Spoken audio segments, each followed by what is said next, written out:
I think we're together now. Oh, Lord have mercy, Miss B. Y'all are going to get to see me mount because I don't trust the Pivo. At least you're on the other side of the pony. Hey, well. Ow. That's what helmets are for, right? Good job. Thank you, sir. Excellent. There we go. Very good. Very good. Here you go. Perfect. Thank you, sir. It's a tiny bit far away, but he's trustworthy enough. And the saddle's really hot because it took me 30 minutes to get the Pivo operation going. All right. Start on a workout. And hope to Lord the Pivo follows me. B dear, can you stay there? I would appreciate that. All right, so I'm not going to know if I go out of camera because it's trying to watch B or gets confused back here, but we'll see. So we are working on engagement. The first priority is straightness. Well, I think it might have us. The question is, what's it going to do over here? Then it's just going to stare at B the whole time. First piece of that puzzle is the straightness, front to back, left to right. And he has been working very hard on actually using that hindquarter and that pelvis correctly. And we're going to poop what's kind of it's kind of magical as he's walking and pooping, which sounds hilarious, but that means that his pelvis and hindquarter are actually aligned enough that he can engage his back. Oh man, buddy, you're going to leave a lot for me to pick up and a lot for us to dodge. He can lift his back and he can use his pelvis correctly. Are you gonna go in the shed or put your butt to the camera, please? Okay, go in the shed. That'll leave the Pivo to me. Maybe the Pivo won't get lost. Probably not though.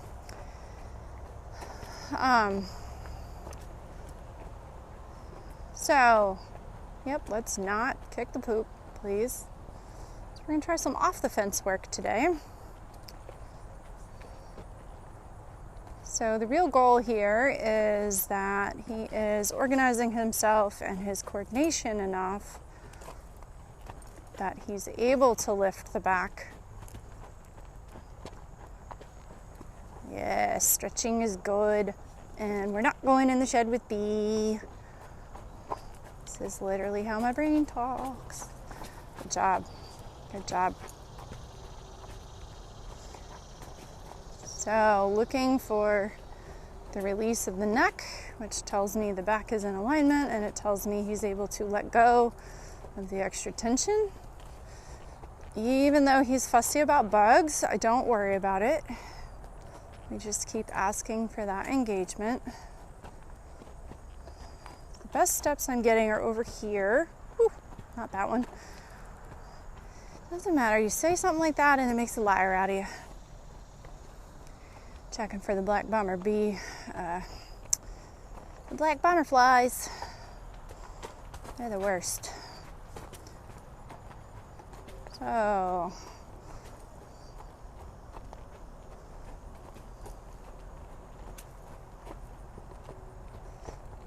yes, there it is. There it is. Ooh, a little wobble. So that was probably some kind of a release that caused him to stumble. It actually felt like he stepped on a rock, like a big lump, rather than just tripping on flat ground. So his shoulder actually kind of came up, which is interesting. Whoop.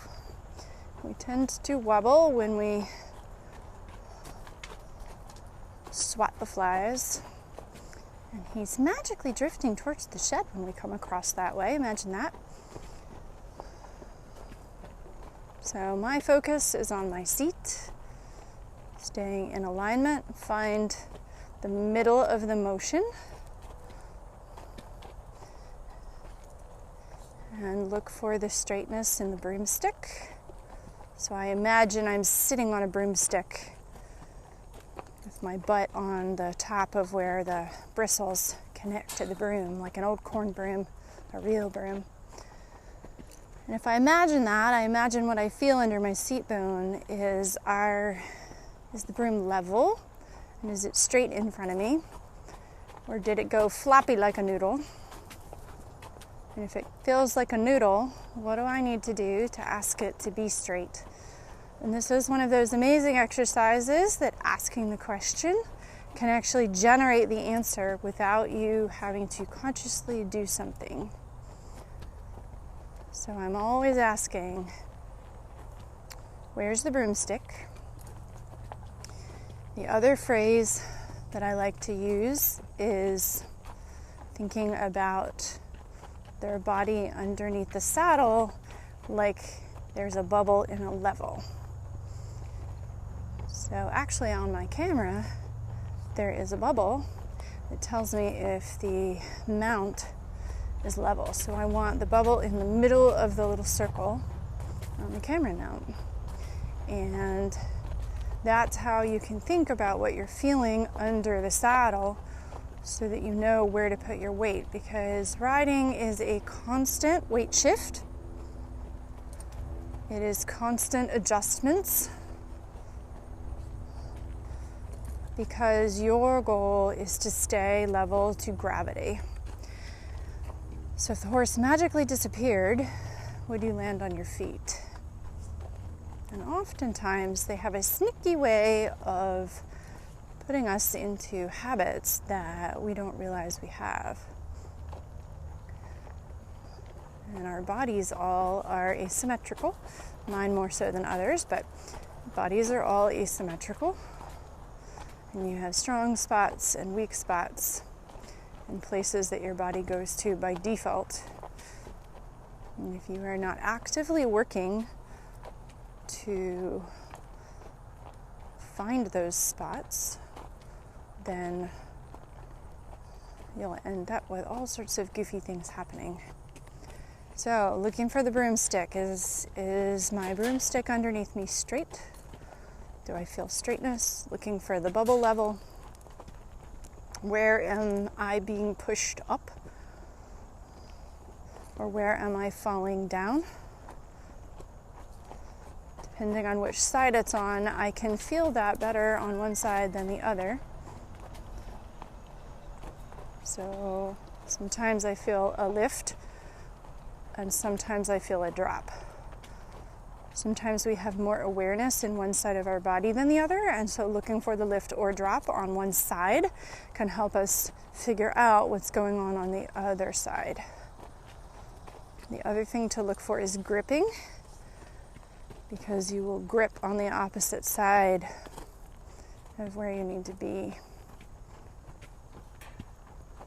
So if you find yourself gripping, you need to move into the other side in order to balance that out so that you don't have to grip. So sometimes you can think about it like sand, like your legs and your lower body are cavities that you can move sand from one side of the other like a scale. If you find yourself gripping, you need to tip some sand into the other side. Now we're getting some really good steps right here. Really lovely. He slows down. I feel a lot more activity under the saddle. I feel the lift behind my butt. That is one of my clues that I know that things are right. He's where he needs to be or is closer to it. One of the keys is not to pay attention to the head and the neck necessarily, because they can fool you.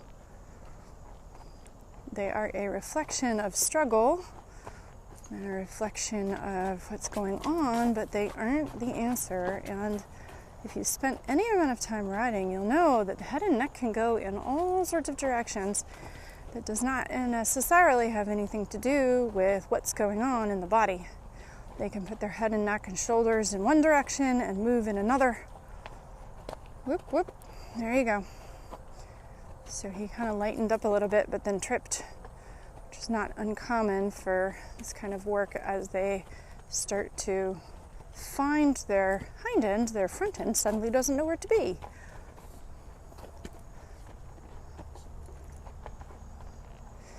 Very good, happy. Whoop, wobble, wobble. All right, so my broomstick just got wiggly there. And let's just straighten it back out. So we've been working on this now since about February of this year. So it's now September. Yes, yes. Happy. Happy's his word. Lets him know that whatever he just did was the right answer.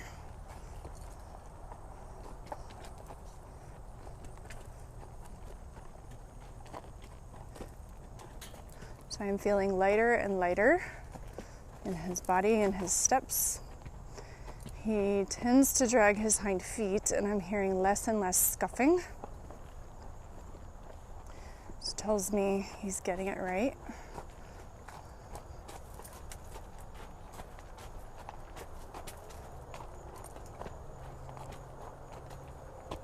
Ooh, big trip. Good job, buddy. Swatting flies and trying to walk is hard, isn't it? That's why you should just focus on walking. Yes, yes. There was probably some release in there too.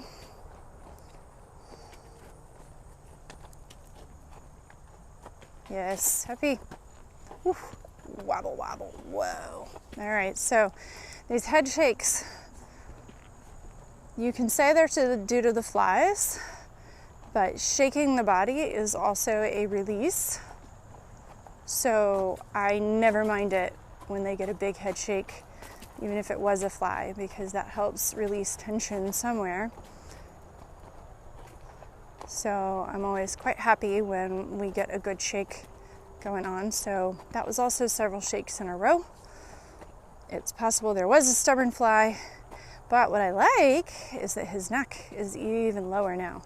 His head is really stretching down, but he's not dropping the balance. He's not dumping onto his forehand, even though his neck is long and lower. I won't call that long and low. So I'm getting some looseness in the shoulders. Yep, yep. So a little bit of wibble wobble in there. That's what happens when the tension releases, is it's wobbly because we don't know where to put our body and how to organize. The muscles that we need for organization are weak from lack of use. Woo-hoo-hoo. I know.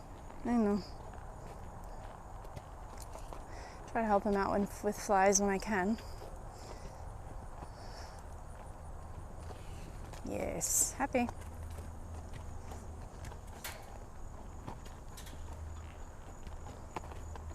Happy. Ooh.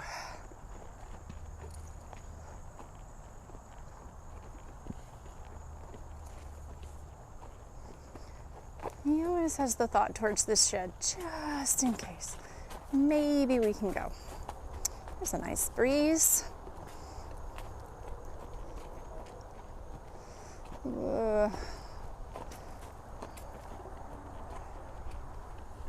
Yes, happy. Very nice.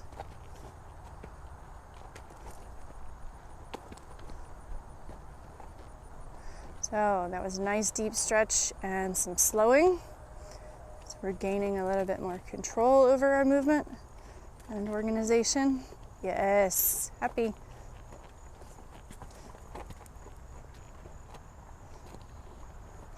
It's a darn good thing these are 10-foot reins.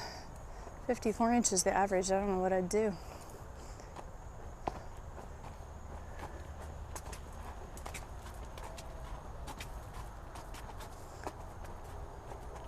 Yes, happy.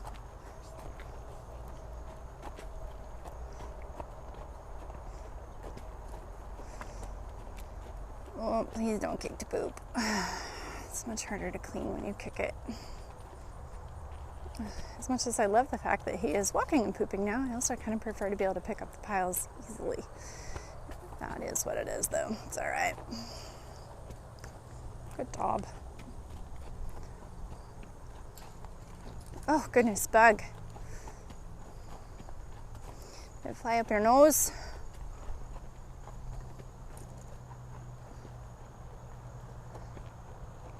Happy. Oh, yeah. Yes, happy, happy, happy.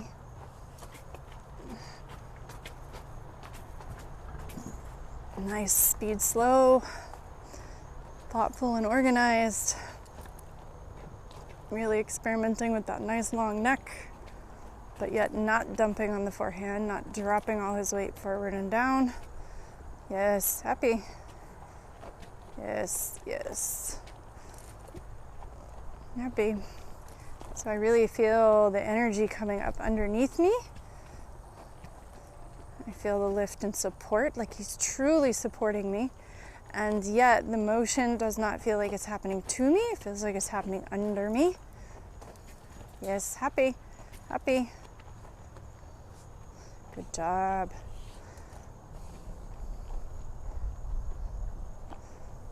Oh, is that a bomber? It is a bomber. Where's it gonna land? I will get it for you. I don't see it.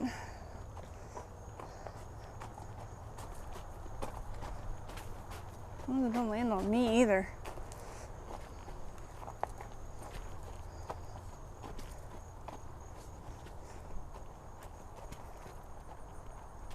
Yes, happy.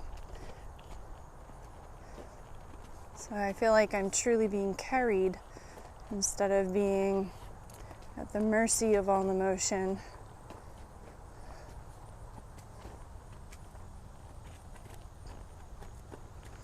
And of course, the better he gets, the less motion there is in the first place.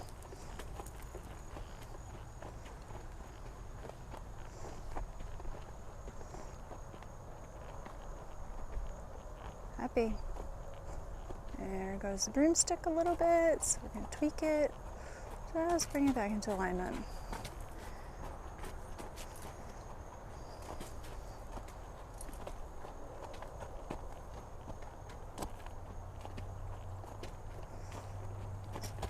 Ooh, whoop, whoop.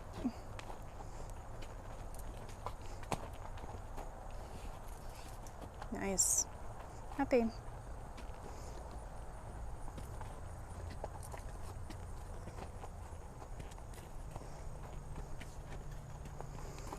When you ride this way, you get real quick on the reins. Being able to adjust your length without losing your tension is really the trick. Every time he bumps his chest, it drops the tension, drops the feel. Woo-hoo-hoo. It's so funny. I don't know if it's flies or him rebalancing. I don't worry about it. And there is no noseband on his bridle because I want him to be able to move his mouth and jaw. That's a reflection of what's going on in the rest of his body. It's important to me that he have access to that because I don't want to restrict any of that movement as he finds his better coordination.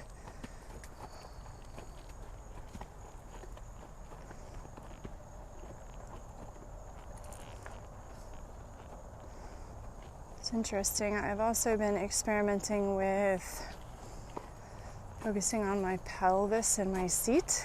One of the things we talk about is not dumping the bowl of water out. If you think of your pelvis like a bowl of water, making sure you're not spilling the water out the front or the back. Sitting on your pockets would be water out the back. Leaning forward would be spilling the water out the front. One of the little tricks that I became aware of recently is, could I think of being in the back of my pelvis rather than just thinking about it like a bowl? Can I have my awareness in the back of my pelvis? And somehow, whenever I think about that, just like thinking about the broomstick and thinking about the bubble, whenever that thought comes through my mind, I get better steps. So I don't know what I'm changing physiologically. That is not a fly, that is a beetle. Whatever that changes physiologically is very helpful. So those kinds of little tricks that you can find will help you find better placement than if you think heels down, shoulders back, head up, things like that. Nice. That was a odd step, but there was a big lift in it. The other thing I like to think about that helps me release some tension and get in better alignment is becoming aware of the backs of my knees instead of thinking about the front of your knee, which is what most people think about. They think about their kneecap, right? Think about the back of your knee. The other one is my armpits. Can you release the tension in your armpits? Who knows what that does physiologically, but I don't worry about it because, again, every time I do it, I get a little bit better steps. So much of this is not worrying about the exact science of what my body is doing, but just asking questions and noticing which ones. Oh, damn, that was one of those bastards. He bit me. Ha, got it. Sorry, buddy. Good job. Good job. I was hoping that would happen eventually, but he got me first. Rude. All right. Whew. That hurt. Hopefully it's not, hopefully that one doesn't welt. That often happens when I get bit by flies. Anyway. So that's one of the tricks, is looking for those places in your body where if you just put your awareness there, what happens? What happens if you put your awareness behind your knees? What happens if you put your awareness in the back of your pelvis? What happens if you put your awareness in your armpits? It's interesting. In the middle of saying all that, I just took a really big breath, and he's getting longer and longer. Is there another one? Let's hope not. So, this is one of those things where you can feel the focus comes and goes. And the better my focus is, the better he is. Where are we on time? 21 minutes. This is great.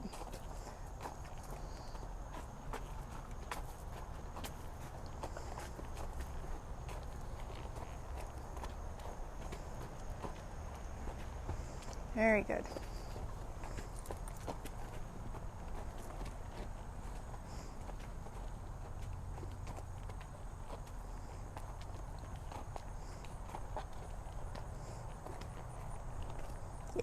Yes, happy. Oh, distraction.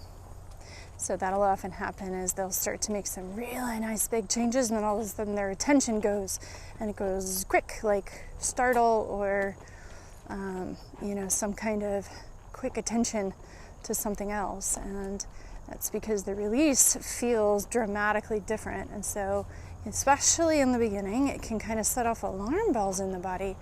Because even though it is a much better position, it's different. And as one of my coaches, Laura Michelle, likes to say, different equals deadly. And so our bodies will go, no, that's not our normal. We don't like that. And so it's going to throw all sorts of things in the way. The more you do this work, the less that reaction becomes. Like him lifting his head right now is a big reaction. Like that little attention diversion was a big reaction. It used to be he would get very spooky. Particularly the bigger and deeper the changes were in his body, the spookier he would get. We would have rides that would be exhausting because of the amount of attention I was having to manage. Woof, there's another one of those funny steps that actually has a lot of lift in it. I guess that feels like he stepped over a bump. Something like that. Yes. Happy. I'm using less and less of my reins. There's less and less extra.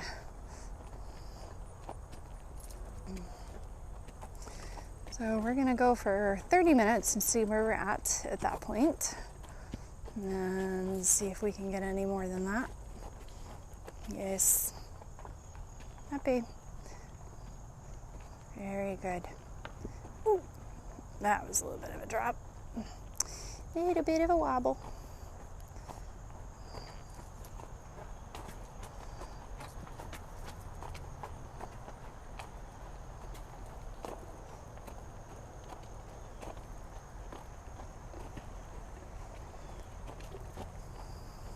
Oh, don't walk through the poop, please. There we go. So what I'm liking is, even though he's off the fence, I'm getting a lot of really nice steps.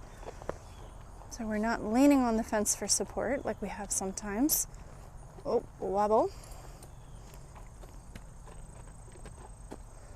And the better it gets, the better it gets.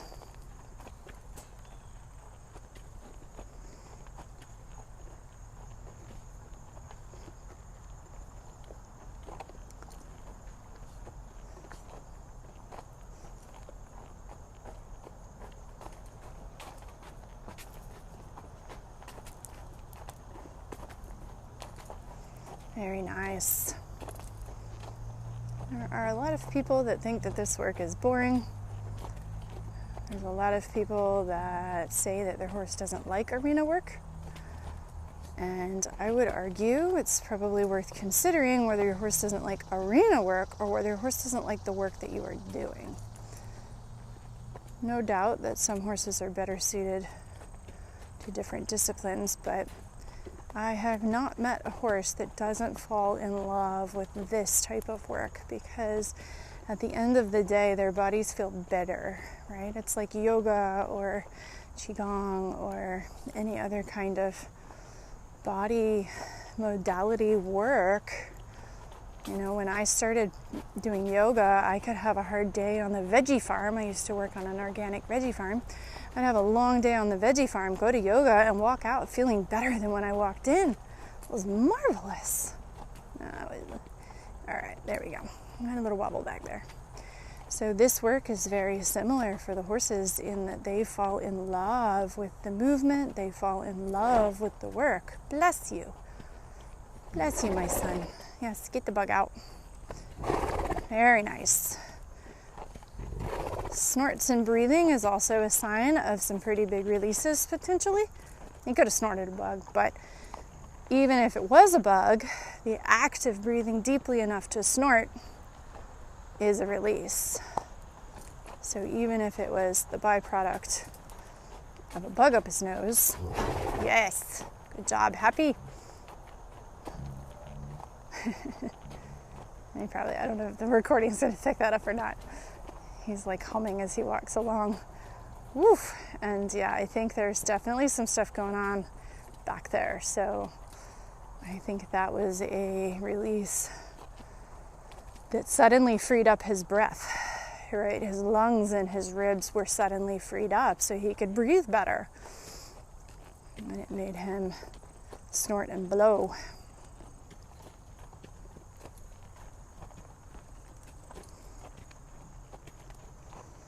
So when he gets a little bit stuck fussing about the bugs, that's when we ask that hindquarter to keep pushing, keep engaging the power of the braking force of the hind legs, like the brake in your car.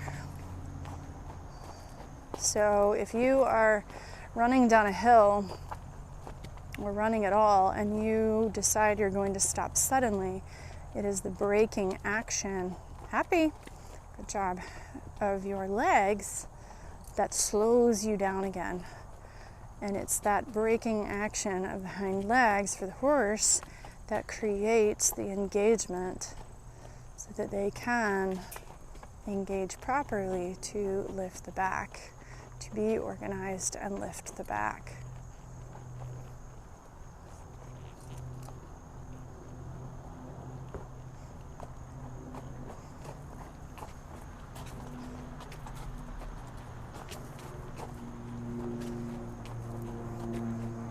So this is where the misnomer of tracking up is a problem, because many people think, oh, the horse is tracking up, that's great. But what they never check is where is the engagement of the front legs. Many horses who are quote, tracking up, if you actually check their front legs are backwards. Their feet are behind. Ooh, some big movement there. We got another bug. I can't find it. I don't see it. I can't get it for you if I can't see it. Their hooves will be behind their shoulders, so their leg will actually be angled backwards towards the ground, which means, yes, it is closer for their hind feet to be able to, quote, track up into the print of the front foot. But that is not actual engagement, and it's not balance. And so people like to pick these little bits that say, oh yes, this means the horse is in balance, this means the horse is engaged, when in reality they are still very much out of balance and do not have coordination to support their body.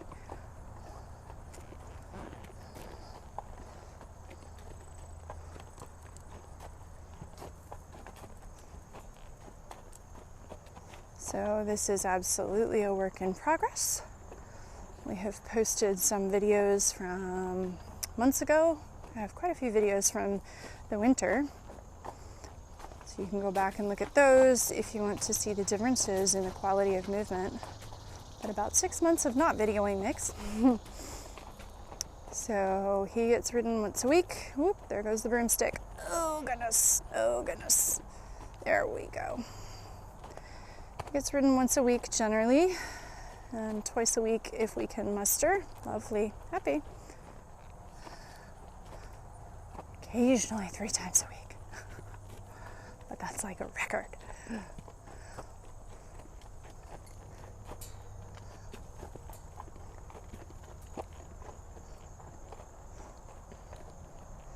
Yes, lovely. So lovely. Whoop.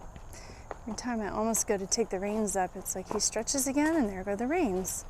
So that's some of the art, is allowing things to be what they're going to be, and that means picking up the reins and immediately allowing them to slide back through your hand again. There we go. There's the broomstick. Nice and straight and solid. Nice and level on the bristles.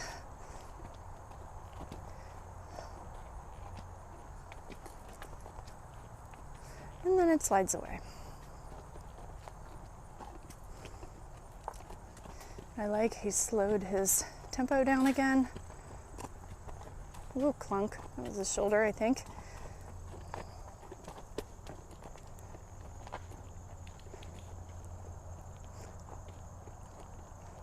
Yeah, there we go. Weeble wobble in again. Very good. So, can I run through my list of things to just bring up and to look at with curiosity? Where's the broomstick? Is the broomstick nice and straight and level? Where's my bubble? Where's my little level bubble under the saddle? Am I sitting on it continually to make sure it goes back to the middle? Am I in the back of my pelvis? What do the backs of my knees feel like? What do my armpits feel like? When I check in with all these things, I get better quality of steps. So what I think is important to find is, what are the little keywords that you can put on repeat in your head that help you bring your body back to balance? Because if you're not in balance, they cannot balance. They are now going to have to counterbalance you. Oh, we're swinging wide. There we go. So where's my broomstick? Is it level? Where's the bubble? Where's my armpits, the back of my knees, and am I in the back of my pelvis? And just play them on repeat.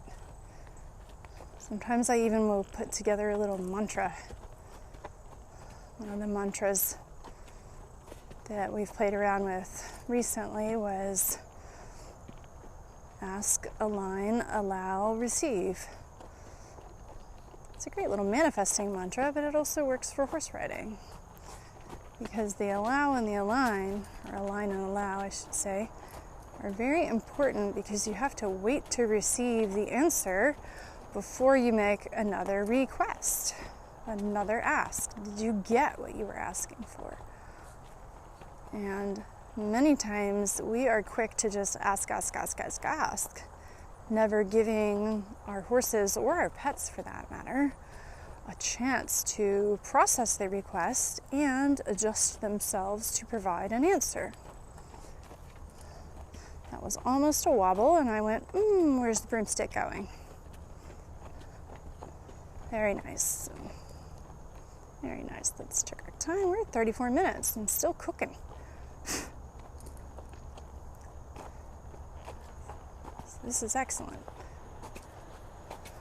So I'm going to aim for 40. And one of two things is going to happen. Either we're going to get there and we're going to look like this, or somewhere between here and there, he's going to start getting more and more difficult to balance, more and more difficult to manage.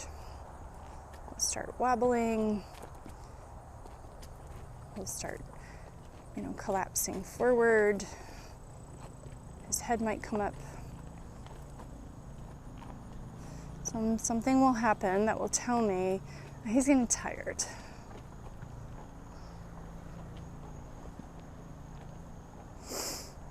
And at that point, it's a good time to find the time to stop. Because if you are just continuing to go, then there comes a point where you're not going to be able to hold it together anymore. And it's not worth it. Because the other part is that that's going to make you work harder. And you've already ridden for however long. And there comes a point where your body is going to fatigue too. If you hit your fatigue point before the horse does, that's also an important time to stop. Because you are not useful to your horse if you are unable to maintain your own coordination and balance. So he's slowing down a lot. Let's see if we can do one more lap. There we go. Yeah, so this is him going, I'm kind of tired. But if we can get a little bit more. Sometimes the best work comes right at the end when you're beginning to hit that point.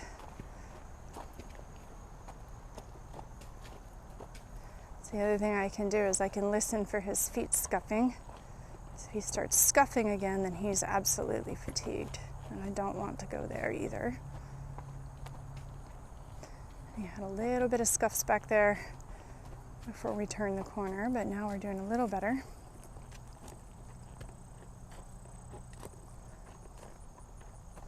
Very nice. Happy. Woo. All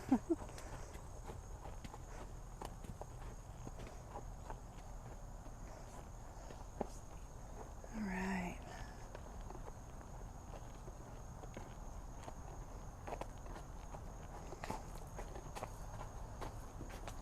Very good. Very, very good.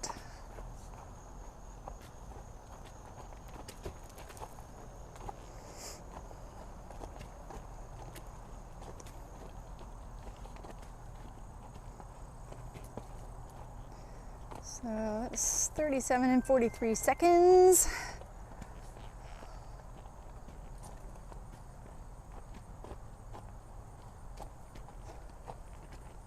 So maybe we can get one or two more laps. We'll see.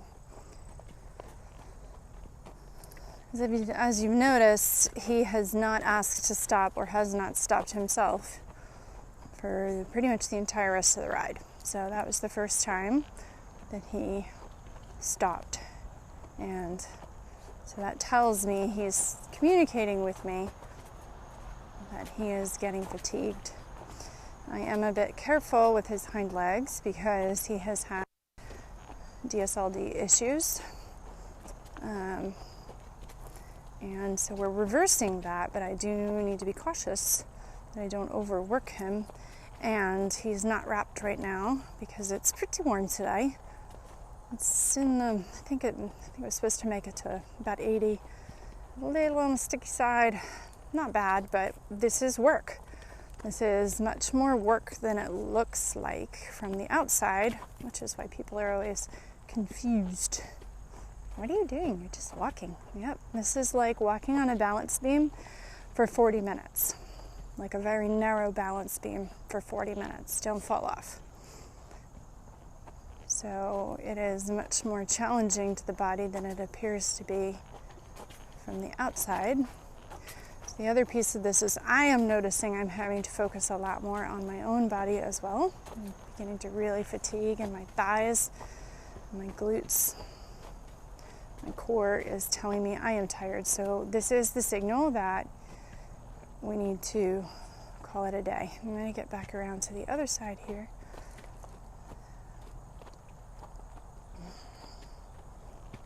I'm noticing my shoulders are wanting to crunch upward.